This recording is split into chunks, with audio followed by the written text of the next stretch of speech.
Thank you, Mr. Speaker. Mr. Speaker, and those of the Assembly, I stand in strong opposition to this resolution. I did not think that less than a year after I made my vows to the man I love, that I would have to stand up in front of this body and fight for my rights to exist and be happy. But here we are. This hurts. This resolution eventually tries to overturn marriage equality. It eventually seeks to take my rights and those like me, mine rights away.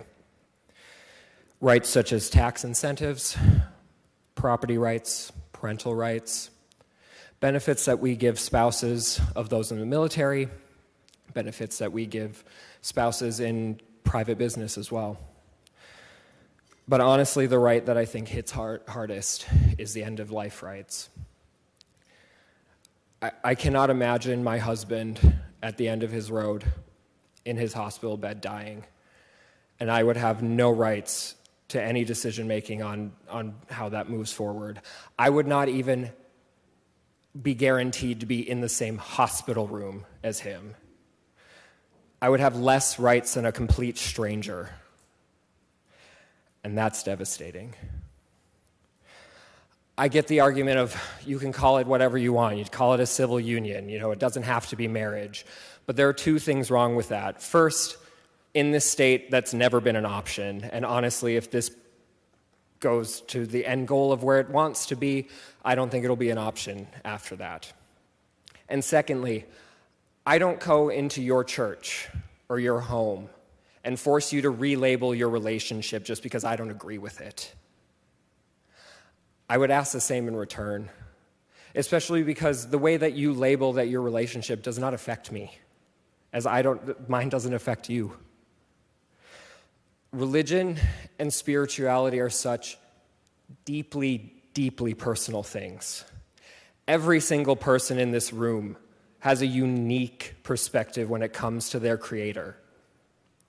You have every single right to believe that your Creator does not want me to be happy, that your Creator does not want me to love who I love, and that's your right.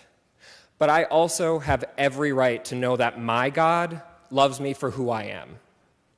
I have every right to know that my God did not make a mistake when He made me.